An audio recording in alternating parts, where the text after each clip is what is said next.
All right, so as always, I want to just sort of warm you up with my starter. It doesn't look like my clicker's working.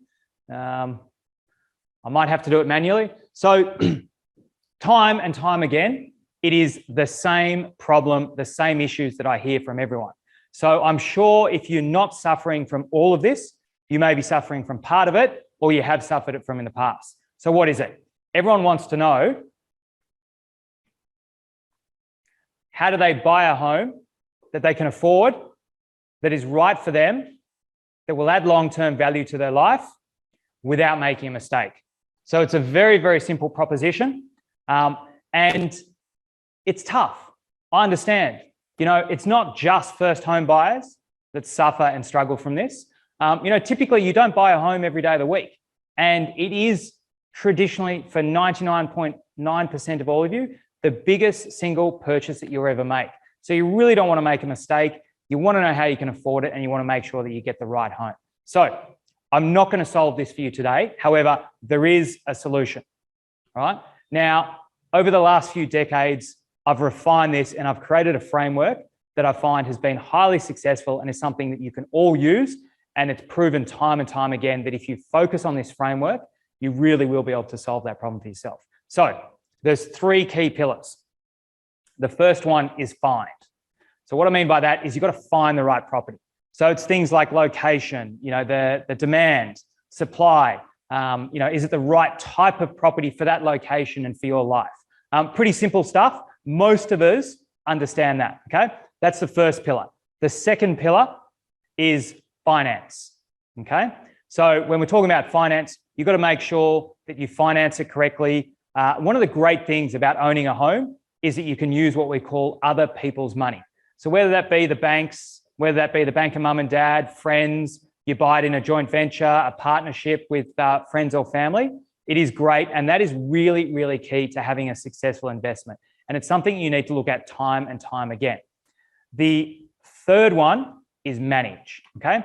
So the third pillar is manage. Now, for those of you that might be thinking as investors, yeah, it's pretty obvious. Are you going to self-manage it? Do you use a property manager? How do you get tenants? How do you make sure it's leased? But it's more than that, you know, particularly for those of you that are owner-occupiers out there. It's about how do you manage your time? How do you manage the investment? How do you do the process successfully for you? So, you know, I'll give you a classic example here. You might work 60, 70 hours a week and think that the best home for you is a knockdown rebuild. Now, where are you going to find the time for that? You know, if you're working those long hours, I wouldn't know anything about that, but I'm sure Colin will tell you how long hours he works. You know that you want to just get home, relax, enjoy yourself, have a 3-course meal cooked for you. You don't want to be picking out finishes. You don't want to be stuffing around in a half-built house. So that's really important in managing. So just remember the 3 pillars: find, finance, manage. You need to focus on those. How do you do it? You've got to pick what is most important to you and focus on that one first, or where you are in your journey. So it doesn't matter whether you're looking to buy your first home, you're looking to upgrade your home, you might already own a home and you're just looking to maximize the value out of it, or you might even be looking to buy your first investment property, your second, your third, your fourth.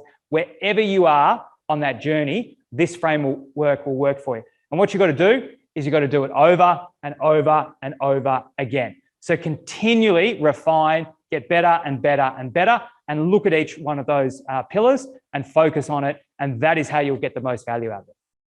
All right, so that's enough lecturing. A little bit about us. If you don't know Salvo, what do we do? Well, we do a ton of different things, but ultimately all of our businesses are focused around this one core value, and that is helping you create a home. So that's what drives us right across all our businesses. It's about helping you create that one core thing, being a great home, somewhere you can live, somewhere that will be that great asset to you. So we can help anyone wherever you are. You know, the best way to get involved or to get the help is purely just get involved, and we can help diagnose the best way that we can assist you.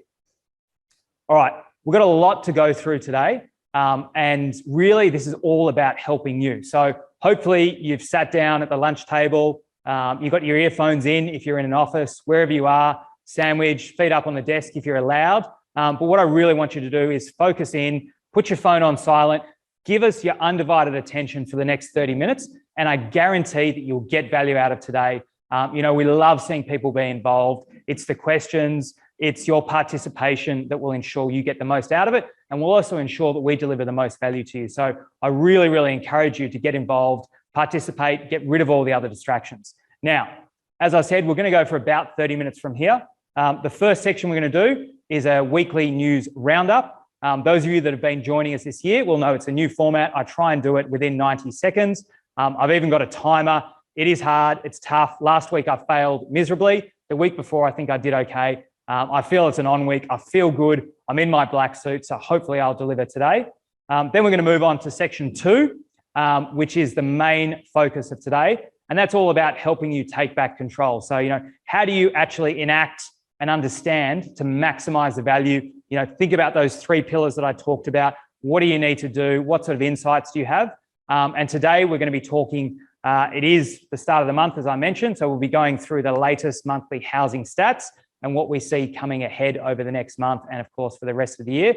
And then I know you're all excited to have our Development Director, Mr. Big Mac McKenzie, live here talking through what's happening in the construction industry, as well as showing you live on site what is happening and how things are done. That'll take about 20 minutes to 25 minutes. We'll expand and contract depending on how it's going. And of course, if we can fit in more, time permitting, we will continue to go on with that. And then lastly, section 3, we'll wrap up. And really what this is about is just for those of you that are focused and gone in, you'll be thinking, okay, how do I take what I've learned today, ingrain it into my mind and move forward and actually leverage that so that I can get out there and be smashing my goals. And I'll give you a clear pathway that you can get some immediate wins as well as set you on the right path to continue smashing those goals. So I'm nervous.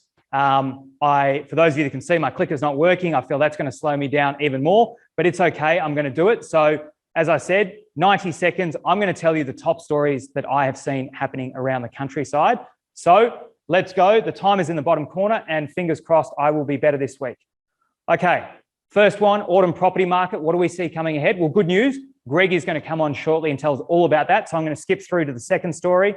Common mistakes first home buyers make and don't make them. We've talked a lot the last few weeks about first home buyers. Don't let your emotions get the better of you. Remember, as I said, buying your very first home, you've never done this before. You need to take advice. You need to take your time and do it right, but don't get too hung up on it. Reserve Bank, interest rates are going up. That is a fact. We've all accepted that. The war in Ukraine, is that going to make it go quicker, slower, faster? Well, I'll tell you what, the Reserve Bank only works on consumer price index, and they must keep it between 2 and 3%. So some of you might be thinking the war in Ukraine is bad for the economy, but what it's doing is we've seen things like petrol prices and so forth are going up as the supply is going down in petrol. And what that's doing is pushing that CPI figure up. So it's potentially artificially forcing the Reserve Bank's hand. It's going to be very, very interesting what happens. I think most people are expecting it to go up this year at some point. Melbourne CBD apartment investment approves. We're finally starting to see people coming back into the city. Offices are open again, and it is very, very exciting to see the hive of activity. Just outside here in our street, it's now packed. I was in the city the other day, and it was great to see people there, and that is what's going to come through and translate well. And lastly, don't let your emotions get the better of you when you are buying. All right, time is up. I think I almost got there. The only thing I want to just quickly touch on, do it in about 10 seconds, is the auction results from the weekend. It was a pretty good weekend. The figures nationally was just under 73%, Sydney just under 75%, and Melbourne just over 70%. Again, very, very big numbers we're seeing here in Melbourne. So just under 1,500 auctions. So that is a big, big number, as I mentioned last week, to see on one weekend this early in the year, and still seeing the clearance come through. So good results, strong, and I don't think you need to worry too much about prices. However, what we are going to move to now is section 2. And before he comes on, Greg is going to join us and run through everything that he's been studying and understanding from these numbers. But I just want you to keep in mind, as Greg's going through some of these figures, that we talked about it, I think it might have been earlier in the year or just at the end of last year. Don't look at these figures and facts in isolation. So don't just focus on what's happened in 1 month.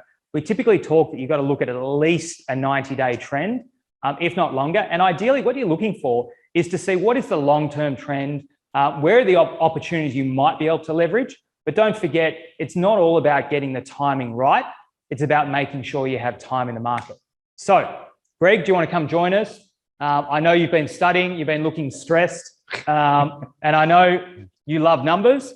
And we were going to get them up on the big screen here, but everyone, Greg said, I don't need the numbers on the screen. I'm going to just hit you with it. And if it confuses him, it'll probably confuse all of you. So, Greg, as I was just saying to everyone, the market is probably the number one question everyone asks us. Yep. And typically you say, and we all say, don't worry about the market because it's not that important, but it is important to understand it. So just tell us, CoreLogic, they've put out the monthly stats as they always do. Yep. Give us a highlight. What are the sort of key things that's happened for the month and the rolling 12 months? Well, up to now, everybody, they look at it and they say, well, it's the first time we've seen things appear to be slowing down. Yep. But we've got to put that into perspective.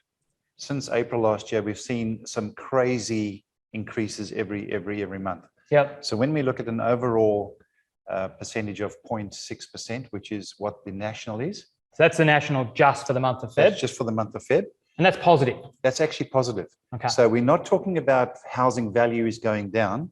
That 0.6% is referring to the increase relative to it. So it's only gone up by 0.6. So it's still going up. We've almost become like addicts, haven't we? We've gotten so used to seeing over 1%, but the second we see something that's less than a whole percent for the month, we start to get the jitters. And the one thing we always try and focus on as well is Melbourne, Sydney.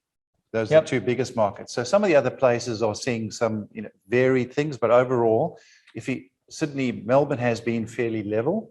Yep. Sydney has seen a decrease first time, but it's important to look at that into perspective. Yeah. Okay. And I think we've mentioned it before, Greg. I don't know if you've got the numbers there, but I think we said somewhere just those two housing markets make up in terms of numbers and values 70-75% of Australian housing markets. So they're the key markets. And you look at Sydney in terms of how they performed. Sydney has gone absolutely berserk over the last 17 months. Yep. So we're looking at returns of an average of 25%.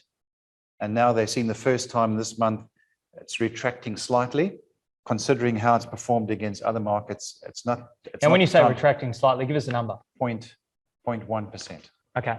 So we've gone up 25% in the last rolling 12 months. Now it's 24.9%. Exactly. Sounds like a pretty good result to me. If I own houses in Sydney, I'd be pretty happy with that. You're going to be exceptionally happy. Yeah. Melbourne is sort of stabilizing. So again, we're not seeing a crash. We're just seeing things going. It's still moving in the right direction, but not at the crazy pace we've seen in the last 17 months. And I think we've talked about it a lot as well, Greg, that Melbourne perhaps, every area is running its own race, but didn't get as strong a growth as Sydney had. So perhaps is going to, continue to grow a little bit as Sydney starts to come off a little bit.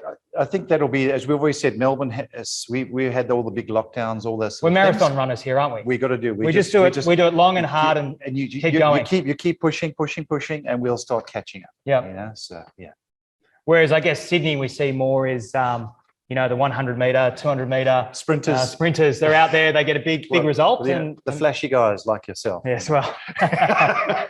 So, Greg, tell us, what are some of the reasons why you're sort of seeing that there is becoming a bit of a slowdown in the growth rate? There's quite a few things. First, fiscal policy. Sounds like a big fancy word. It's a huge word. But the beautiful, that is all what the government incentives that they had to try and keep the economy going during the pandemic. Yep. Those are being retracted. We've seen interest rates being raised. So your fixed interest rates, we always tell people, lock them in. Yep. We told you. No one listened probably, but but they have increased. So interest rates, fiscal policy, in terms of affordability, things like that, then start putting pressures on the market to say, right, now you can't have those crazy increases. We'll start leveling and actually reaching a normalization point. That's important. It's not going backwards. It's getting normalizing. And that's a very important part. Yeah. And I guess you were telling me before, you said, listen, it's not that bad. Yeah. It's actually not a bad thing that we're starting to slow down a little bit. We're seeing some, in terms of listings, supply and demand, finding that level. At one stage, we had a massive people trying to buy stuff, no supply. It's pushed the market. A few of these other things, we're now seeing stabilizing. But at the same time, it's not crashing. It's just stabilizing, and that's good. Now, lastly, quick question for you before I let you go. For all the investors on the line, most people as investors are in the inner city markets of Sydney and Melbourne. Yes. And I've been telling everyone for the last 2 years, it's been shit house, right? Yep. Rents haven't been good. Yep. Vacancies have been, at high levels compared to what we're expecting. Yeah. Where's that market heading? What are we starting to see in the facts and figures? The fact that we still don't have international people coming in. We've already seen an increase even without that. So, and when you say, people might say, why? The affordability of regionals and other people where everybody rushed to has gone crazy. So we've had that market, people moving back into the inner city saying, well, this offers great value. So we're seeing a steady increase in rents. The moment borders open, I think we're going to see some really good returns coming back for our investors. And I guess farmers want a wife, don't they? So they come to the city to find a wife. Absolutely. Yep. We're sitting out in Whoop Whoop. There's no girls out there. Yep. All right. Good. All right, Greg, any last thoughts you want to share with anyone? Anything you think we've missed? I just think that the good thing is that people love to see their houses going crazy in terms of value. It's now stabilizing, but over the long term, what we've always say, not timing the market, but time in the market. Over time, your property in Australia, Melbourne, Sydney, it's got an upward graph. So we'll see some stabilization and we'll continue to see things grow.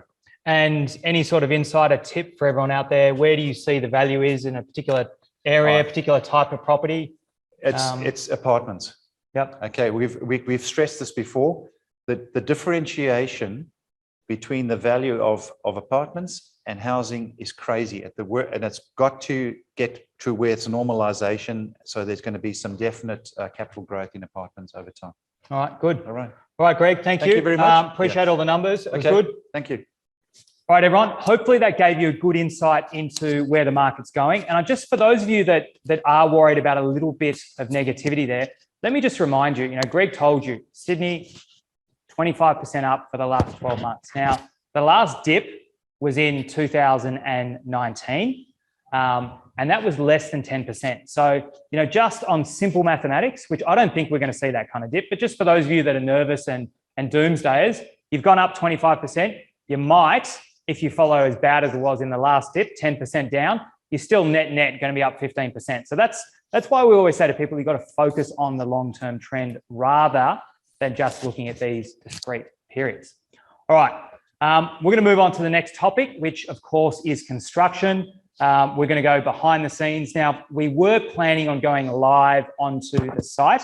It turns out that the Big Mac said he waits for no one, including all of you and our listeners. And he's just poured concrete. It is soaking wet. And he said, unless we're all there in gumboots, we will not be there. So I think he's going to share some photos. But before that, I wanted to have a little bit of a chat with him just about the industry.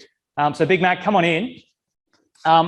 Now, I think everyone would have to be under a rock. Good to see you in here. I love the suit color. She's giving me this thing again. So the microphone good now. We're going to have to clip it on. Let's just clip it onto your tie because I know you. That's all right. It's only $1,000 tie. Right, you can afford another one. Okay. You're rich. Did we coordinate I think colors? We did. Absolutely. Okay. So for everyone out there, you'd have to be under a rock if you haven't heard about builders going broke.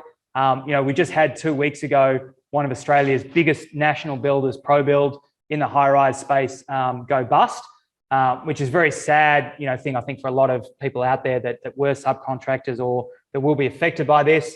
We're even hearing some of the big, volume house builders are struggling, and they've even gone to the extremes of terminating contracts with buyers on yet to be built houses, sort of saying we've got, supply issues, price issues, labor issues, everything, which, is pretty devastating for someone that you kind of say, well, I've signed up. I thought I had a new house. I thought you were about to start and it terminates. So just tell us what's happening in the industry. What are you actually seeing on the ground, and why are we hearing these stories coming out like this? Well, look, I mean, as you said, you have to be under a rock not to recognize the sort of geopolitical environment, what's happening in the Ukraine. Geopolitical? That's a big word again. Oh, sorry, I apologize. The environment right now is very different than it used to be. We've got increase in overseas shipping costs. We've got raw material costs and so on going up. And I think a lot of the way in which the industry sort of grew, you had these multinationals, overseas organizations buying what we would call tier one construction companies, the big boys funded by whether it's the South Africans for ProBuild or other organizations with money out of Asia. And when things go wrong, you don't necessarily have that local support of a financier or a leader behind the company to say, look, I'm prepared to tip my own money in. Yeah. So a lot of that cannon fodder created by companies like ProBuild going broke is really symptomatic of, you know, the Australian economy, what people view in terms of their ability to lose money or to suffer the increase in costs from construction. Yeah. So supply chain issues, all that type of stuff, it's very topical. And I think just as a developer, and if you consider how we've had to change, we used to be able to take the design process. Just before you get into that, just for our listeners, because I think it's a point that's perhaps being missed by people. Can you just explain, you know, sort of the timeline around a contract? Because a lot of people would be saying, but I walk into Bunnings and the price is a price, that's what I do. Can you explain why this is becoming an issue? And because I think a lot of our listeners won't understand the timeline that's involved, you know, when things get agreed to when there's actually becomes a price issue. Well, you're effectively talking about years. So when we take a design process, we'll tender it to a builder, 70% design as an example. They'll go out, they'll tender to their trades. By the time you execute the contract, add 6 months. And then of course you've got on a big project, you've got a couple of years to build it. So by the time they're putting the final screw in the building, you're talking about up to 3 years have gone by. And in that time frame, you know, you've got these sort of externalities happening, be it foreign exchange issues or overseas geopolitical issues that are having a massive impact on pricing. And someone's got to absorb it, right? And often that transfer of risk down to the subcontractor or the builder is what creates the issues in the industry. Yeah. And one of the things I was going to say before is when you look at designing a building, we used to be able to leave everything till last. You know, we wouldn't worry about what was going to be the tile at the common area on level 52. Don't lie, you always worried about that. Yeah, I did. That's true. We're talking about the industry-wide. As industry as a whole. So we used to sort of delay things until later and sort of kick the proverbial can down the road. And the reason we did that is we had lots of supply, be it your local Bunnings store, which of course you get the major materials from, or the tile shop that was sitting on large amounts of tiles and so on. The entire procurement cycle has changed. We are now taking designs of our buildings in particular, 80, 90, or in some cases for things like structure, 100% complete before we tender. The reason we're doing that is the traditional kick the can down the road approach is gone. We are now having to order materials early. You know, you've seen me out there, you know, trying to smash tiles and see the density of them. And we're warehousing a lot more materials with the builder than we've ever done before. That sort of just-in-time manufacturing process that we all got really comfortable with because we never wanted to put money out early is starting to move away from commonplace. And you're now seeing advanced procurement, off-site material allowances becoming more typical within these types of contracts. And that's really a byproduct of things like COVID-related delays, impacts out of what's happening with raw material costs, risk transfers, and so on. And I think one of the other interesting things is, you know, we talk about the negative impacts on the economy of all these external things.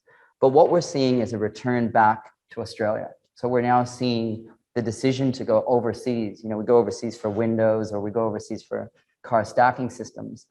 And people are now starting to say, well, when you add shipping cost, raw material increases, foreign exchange risk, well, now that question of offshore, onshore is starting to change. Yeah.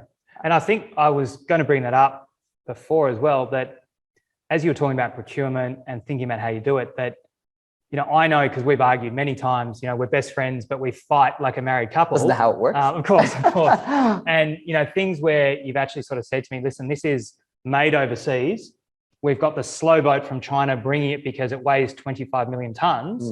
And, you know, you've actually made us spend and commit to a big amount of money building something offshore before we've even let the actual main construction contract, simply because you said, look, we're going to build this in 18 months, but we need this thing here 12 months before we're finished. And it takes 2 years to build. Yeah. And there's some of the things, I guess, that perhaps some of the less experienced developers and particularly some of the smaller, perhaps less, builders without as much cash flow don't realize, and they might get pricing from overseas, but you're telling me they've now got to go and deliver it locally, which can be, you know, 20, 30, 40, 50, 100% more. Absolutely. And, you know, you add in foreign exchange, you add all those types of things. that risk transfer issue, that we used to be able to just give it to the builder and then give it to the subcontractor. You now have risk sharing where everyone's sort of looking and forecasting what could affect the job moving forward in terms of procurement, on-site delays. And you sort of take this bipartisan approach. Now it's another big word for you, right? Yeah, I don't know. But you're no longer in your silo, just sitting there and saying, well, here's my contract and I'll hit you with it every time you don't do what you say. You sort of look on a more balanced approach.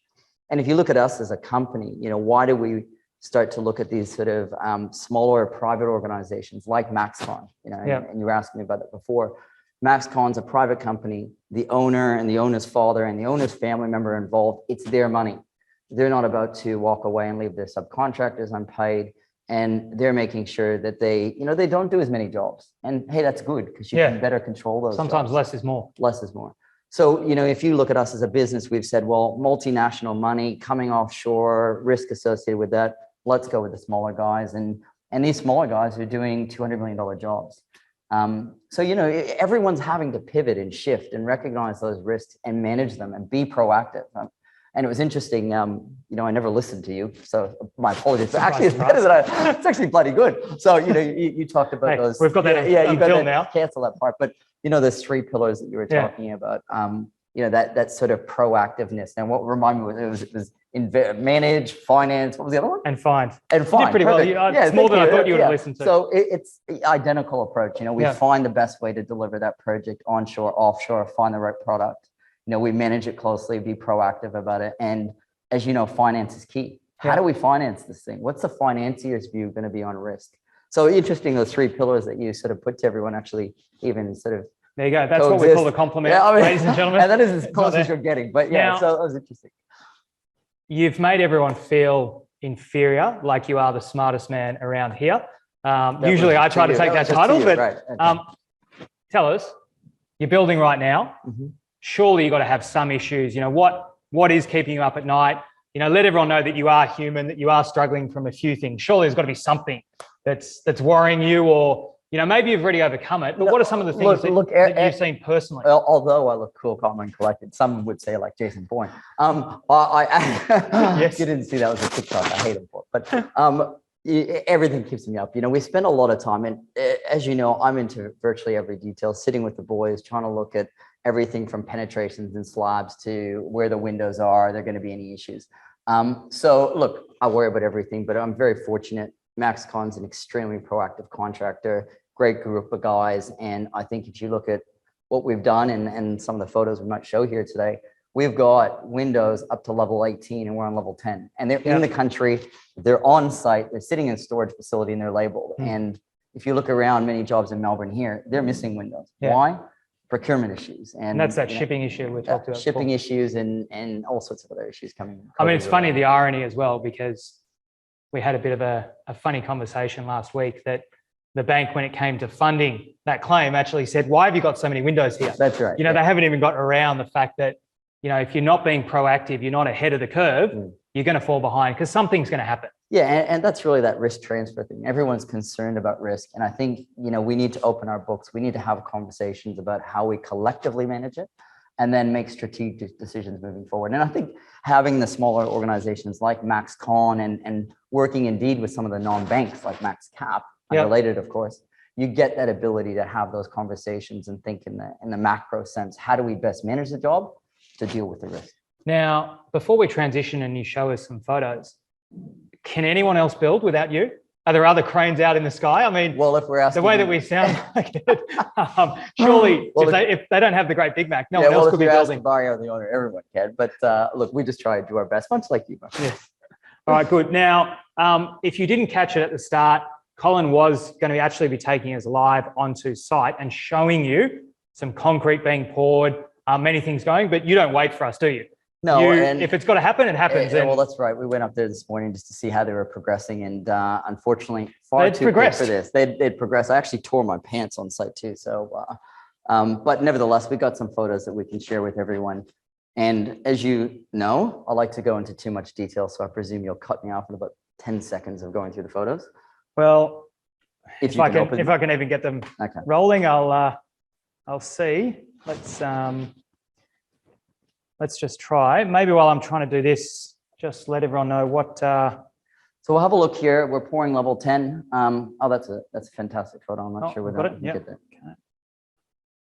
All right. So for those of you who haven't been on commercial sites before in the past, I don't know what you've done there, James. So I'm just We've for everyone lost to it. get the full. So on a commercial jobs, if you've done a house in the past, you would see they'd have what they call square or rectangular ribbed mesh. It's those sheets that you see. That's quite common for housing slabs, and you might have some reinforcing bars. In the commercial space, it's quite different. We use something called post-tensioning. And post-tensioning is really about limited reels, thinner slabs, and construction sequencing. So what we're looking at here, James, there's the core, there is the jump form, if you can zoom in. And you can see the boys there, they've got this black They look like pipe. they're knee deep in concrete. They're knee deep in the concrete. We're just And you didn't want to do that No, with I did your not. slick I did shoes. not. So just sort of scroll up a little bit the other way. So you'll see that there's a static line. That black line there is where the concrete's coming from. So there's a hopper on ground floor, pumps it up through this steel pipe and drops down. The boys are sitting there with their laser levels and obviously setting all the RLs of the slab. What you are looking at effectively is the post-tension strands, which are, I was about to try and do this, which Right, is not I'll going to work. drive for you. So these are the post-tension tendons, and they go into the PT pockets. And effectively, this is where they pull strands that really create the strength of the slab. So concrete obviously has strength in compression and steel in tension. So what we do is the concrete forms, it starts to cure, and we tension it, and that creates strength in both directions. So effectively, once it's poured, we come in, we put a machine that hydraulically goes and pulls it and tensions it up. So you're actually looking at also here, if you want to zoom out a little bit, James. And you can see that there's a lot to these slabs. They're not as simple as some people might think. These here are all the electrical conduits that get cast in. So for those of you who have apartments that have exposed safeties, I hate conduits running on the ceiling. It looks terrible. So we've gone and used surveyors to come in and cast those, what we call locator flanges. So you get that nice light with no cable that you can see. And that's how we do it. We cast it in the slab. Here is actually the interface with the core. So we've got, if you just zoom out, pull-out bars just in that corner, James, it's just over here. If you want to zoom in there. No, probably can't. So these are pull-out bars that sit within the form of the core. We pull them out and they tie in with the reinforcing that's going in the slab. And you can also see we've got some precast elements, and these are called dowel bars. And we land precast directly on them, and then we grout them through these grout tubes. So here, and Lucas actually was speaking to me about this before, and I had a great idea. We can show you over the next week or so, or whenever you'd like to do it. This is actually a shower base. So we put those shower bases in, and that forms up that recess, so you get that really nice finish in the bathrooms. So we can take you after and show you, where this bathroom was, and give you some context to all these fire colors that we're putting in for the risers. So you can imagine guys are sitting there, lasers are going, surveyors have marked all the key points, and these guys are concreting to it. It is not easy. Now, the Q&A has totally blown up at the moment with people saying, I don't understand his accent, and the number of questions coming in, but I'm going to try and discern it down to a few quick ones for you. How many people would typically be here doing this kind of a pour? Oh, you probably have, in this case, it's a small area. They cannot fit lots and lots of people. They might have 10 guys, a guy sort of dragging the concrete back, a few guys floating it off. This guy's controlling the concrete boom. There's people behind me, OH&S. Depends really on the size of the pour, but 10 to 15 guys. So I'm not going to get through everyone's questions. I'm going to just try and ask Colin a couple and get it straight, because I think there's a few more photos you want to look at as well. Yeah. You can so just quickly, a few people, I found that really useful, but I understood most of the big words he was using there. So I think a lot of people heard what you were talking about post-tension, but just for those of you that want it simple, really what Colin was talking about is that typically if any of you have tried to do a slab, a stair, even a barbecue, it's a big thing on TikTok, making your own pizza oven and so forth at the moment, that, you go to Bunnings, you buy, a couple of bags of concrete, and typically you go and buy some reinforcing in either a sheet or a few bars that you put in. And really what you're talking about when he's talking about the post-tension, he explained to you the difference between concrete being strong under compression and steel under tension. really what it's doing is maximizing both those materials and adding to it, because obviously here is still the traditional steel reinforcing. Yeah, you this just is just making it bigger and better. Yeah, and you don't have the same magnitude of steel bars you would have under a normal reinforced concrete slab. That would also likely be much thicker. Now, even my kids know what goes up must come down. I've seen a lot of people asking, how do you get the concrete to stay there in midair?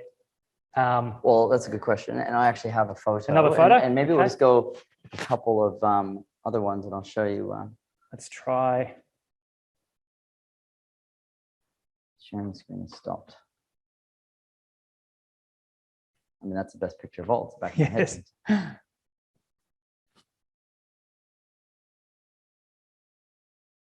Okay, this is a great photo. Well, great for me, probably confusing for everyone else. So with post-tensioning, you'll probably notice that you've got this wave. I don't know if you can see that for people who are looking out there. This wave, it's effectively amplitude of the tendons. And that's really determined by its position relative to support lines. So it's high over support and drops down where you've actually you're in the middle of a span. So you might think it's pretty easy, James. You go out there and you put your tendons on the ground, take your tape measure out 1.2 meters. It's harder than that, but every point along here is actually at a height that recognizes what happens when you tension those strands. So there's a lot of complexity. So do they sort of go up or down? Yeah, they go up and down. So this is a line of support. We've actually got a wet joint with all this huge N24 reinforcing bars sitting on top of precast.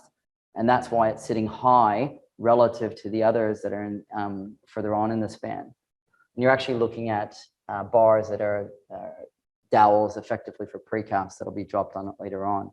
Again, each of the positions here isn't just guesswork. They're given centers by the structural engineer. That's got to be coordinated. And these effectively have to be precision perfect because we're taking a pre-existing poured precast element and we're dropping it on pins. So and literally it has to go. Just for everyone, when we talk about precast, second nature to us, just can you give a quick helicopter, what is precast? Sure. So there's a couple of ways in which you can do structural walls. You can actually cast them in situ. So effectively you form them up on site. You've got forms and you reinforce them and you pour them on site. Which is what I think most people would. Yeah, and we do that with the core elements that are very big. Or you've got precast. So it's pre-designed. Your positions for all your grout tubes are pre-designed and you lift them in by a crane. You're constrained by weights and so on. It just means that once you produce it and you bring it to site, it's not like you can move that bar and I'll knock that over and so on. It's literally got to sit precision perfect. So it's obviously faster as well. Yeah, well, that's right. Yeah, and those elements, and you'll see with our slabs, these guys in the next couple of days will be dropping precast already, and that's how you increase cycle time. If you're forming everything in situ, and in fact, if you there's a couple other photos where we actually show there's a precast column already on site, and that's a good example of how we accelerate construction. We don't just wait for these elements to be poured and formed in situ. Oh, there it is in the corner. It's not a fantastic photo, but you can sort of see. So there's a Perry system. Maybe just go back to the other one, James, where it was sitting there in the corner. So not a great photo, but just in that right-hand corner, you can see a precast column sitting there. I'm just going to share it with everyone so they can see. Precast already done. You can see that the interface with the slab or the pull-out bars, that's all comes pre-done. So we don't have to form that element up. And that's a key structural component. So the boys will be able to very quickly cycle on to the next level. All this stuff has to be predefined before we even start pouring this level. And obviously doing precast in terms of the quality of the finish and so forth is far superior because it's in a controlled environment. Correct. Well, you're pouring it on beds effectively, and those are steel beds. You get amazing I might quality. even do it because you're not out in the rain and the elements. I doubt that, but okay, yes, but you've got, it's the same process of carpentry and so on, but yes, it's absolutely more precise. And really it's about speed, James. You wouldn't deliver these towers with the same speed if you had to pour every single element in situ. So this is actually the answer to your question. If you go to the next, oh, well, that's okay. So as you can see, we've got Perry props. As you know, I call them acro props because I'm Canadian and we use a lot of that stuff. And I was corrected on one of the people who said, I'm an Aussie, I still call them acro props anyway. But okay, we'll call them Perry props because someone was offended. So you've got obviously these props that are sitting under the grid flex system. This is by Perry. It's designed specifically for slabs, I think up to 330 mil. So what you do with this, effectively, you've got ply, so you've got your form ply that you put on top of it. Carpenters come in, complete that work, and they're literally laying, reinforcing, and they're post-tensioning direct on this. Yeah. So we just back prop that until we hit 28 days strength, and of course, in the cycle later. So, as I said, for most people, they're probably aware of trying to do a slab on the ground and, Yeah, sure. and it doesn't go. And you call this a suspended slab, That's right. but it's not suspended until you've actually done it. Yeah, and well, it's not dry. literally. Yeah, exactly. And I think that's what a lot of people just don't realize. Perhaps if I zoom out, these props, they're at sort of 1,200 spacings between them. Yeah, it really depends on the bearers of the system. But yeah, so it's like a forest when we go in there. And I think it is, yeah. people have seen some other videos. Yeah. There is a ton of work that's holding that all together. And how long does this need to stay before you can take it down? Well, as you know, concrete cure is 28 days. They're trying to cycle one a week. So they're back propping 4 levels. Once we pour a slab, we're removing it from 4 levels below and we're continuing on. So for about 4 weeks, you'd say on average. Yeah, is where it and sort of we're sits. able to do work on top of it. So it's not like you can't land precast for those 4 weeks. It's really about it reaching its full strength. And some of the ways that we do it, obviously we have higher strength concrete and things that can help speed up time. But this system, most of the high rises are built this way. Again, the position of all the props, the position of the bearers, the way the system interfaces with the core and precast must be predetermined. Yeah. If you get that wrong, it will not tie together and the structural elements won't work. And I mean, I guess it's a little bit like for those of you that have put those 3M hooks on the wall, it tells you to wait 3 hours. The picture and then the stupid thing falls, and you put it straight on that, maybe you should listen to the instructions. And that's well, that's right. Yeah. And it. you go get that heavy picture and it says 7 kg limit. You put 25 of them to try and think that you could get 20 kg. Yeah, I get it. Yeah. Now, I love this photo. I know what it is. And we talked about it before. Yeah. Can you sort of just talk us through why have you given us this photo? Well, they say a picture says 1,000, whereas this says 2,000. This is effectively the window. So this is a part of the site is a big warehouse. And this goes to my comment around procurement. These are windows up to level 18 in the country, pre-glazed, ready in stillages to be craned up to the floor. So this is sitting there. We're not waiting like many other towers around Melbourne here for windows. We have them. Yeah. And as you know, once you've got the windows, you strip the floor, you're right on to fit out. So you're chasing the structure much closer when procurement is tight. Like so this is sort of like the IKEA store. All of these have been pre-numbered, pre-worked out where they go. Yeah. You crane them onto their relevant level and literally the guys get them out. It's fit installed them by in, number. And away it Yeah. goes. So if you ever look at the shop drawings for the windows, there's each of these elements. You can see the labels there. The guys go grab that element, look at their marking plan. That's where that window goes and they continue to move on. Again, as you know, tower is about speed. Once you're enclosed, particularly as you get higher up. I mean, you were with me when we went to Palladium. You're 50 levels up. The wind is howling. The rain is coming. You want to get that building enclosed as quickly as possible. In fairness, I didn't come to you until it was closed. That's a good If point. there were no windows, I wouldn't go. Well, remember, I think we did a YouTube thing and no one could hear me in our randomness too. So, enclosing the building is critical. And really the way in which we develop is you've got to close the building first, and then that gives you time to make sure that we catch up if there's any other delays. And that's, I guess, for a lot of people that have built a house or watched, the thousands of home renovation shows, typically that's what they call in these shows lock-up stage. Yeah. That's what you're trying to do by getting it weatherproof, because last time I checked, plasterboard and water don't mix too well. Apparently electricity and water don't mix that well either. Oh, that's right. Exactly. Yeah.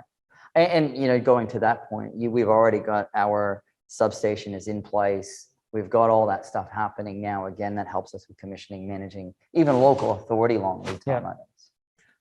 All right, good. Now we've gone way over time. There's heaps more questions.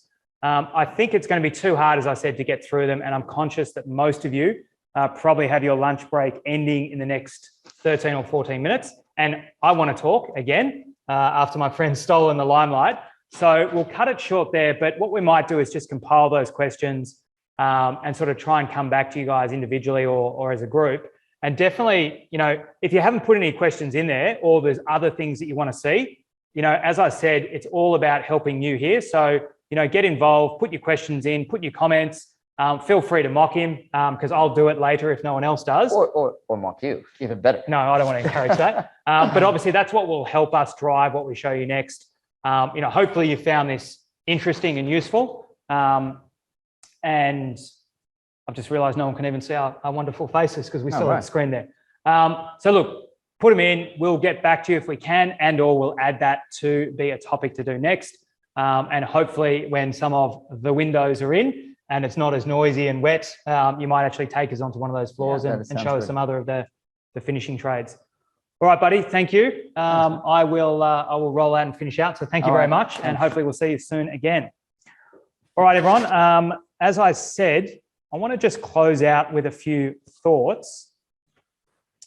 For those of you that found that useful, are thinking, okay, that's great, but what do I do next?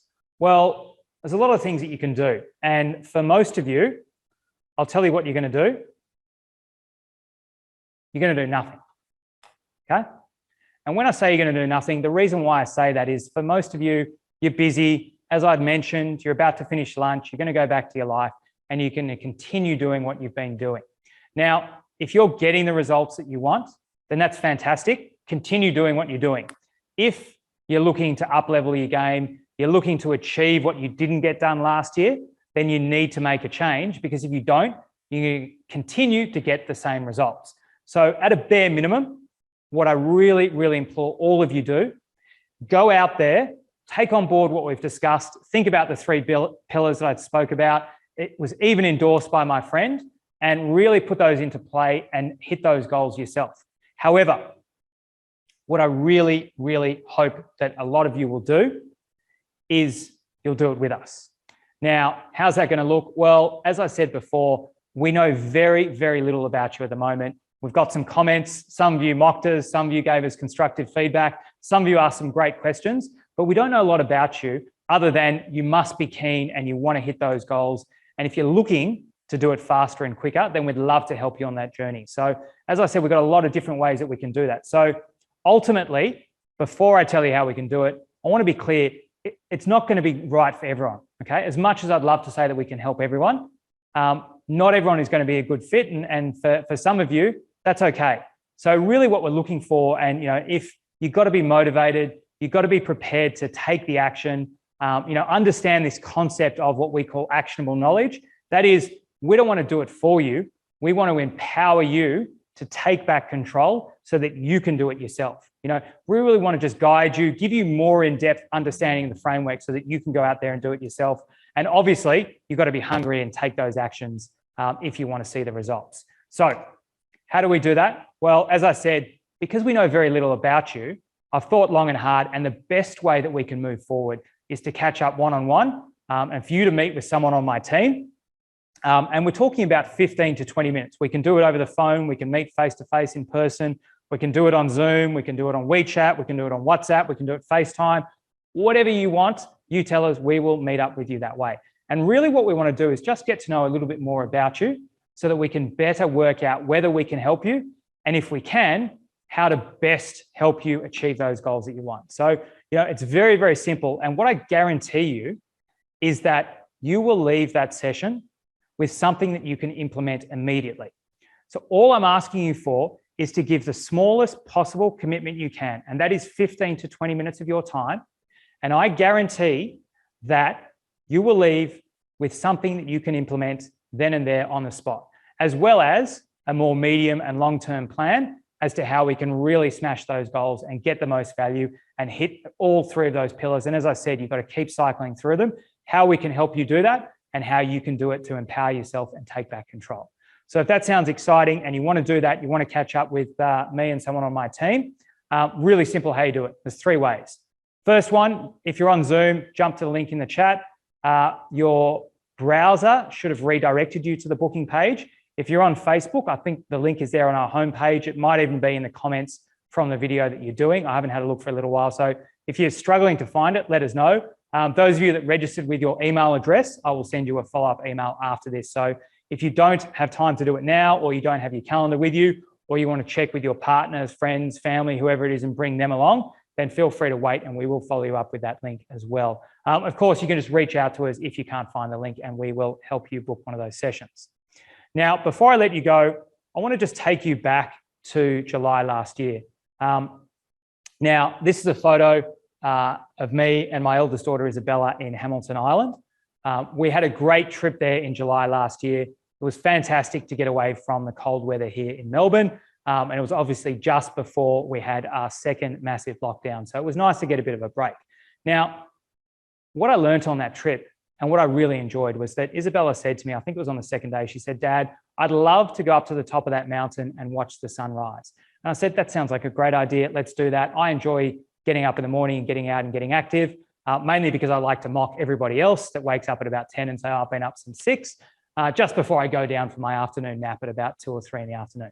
But what I did, I grabbed my phone, I set my alarm, and what happened? A few hours later, that annoying went off. So what did I do? Well, I was on holiday. So like most of you have done, you might have even done it this morning, I hit the snooze button. 8 minutes later, it went off again. Now I said, no one's up, I'm turning it off, I can't be bothered.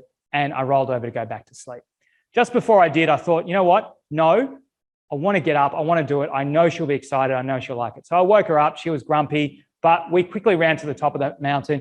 You can see the joy on her face. She made a TikTok. We had a great experience. This photo really sort of captures the excitement that we had and how much joy it is. So the reason I tell you this, what I learned from this is it's the people like me that take the time to actually do things that perhaps you don't want to do at the time. They take those actions that get those great memories. You know, those of you with young kids will know they're only young for a very short period of time. So this is a fantastic memory that I've got. I know it meant a lot to my daughter, and I really, really love sharing this experience. So I want you to get that same experience. I want you to do that in your life, and I want you to stop procrastinating. I want you to take those actions, do what might seem hard at times, book one of those sessions, because I guarantee that you will leave there with value, and I'm not asking for much, only 15 to 20 minutes of your time. So if you haven't done it, jump on now and do it again. All right, that is it for today's session. We've gone way over time, as I said. I thought we might. I think everyone enjoyed getting the feedback from Colin. So thank you to everyone that joined us today. Thank you to our guests. Thank you to everyone here that organised this and made it as good as it was today. So to me and everyone here on the team, thank you for joining us. I know there's a lot of things you could be doing, and we appreciate your continued support. And we look forward to seeing you all again next week, next month, next quarter, whenever it is. Come and join us again. Thank you very much.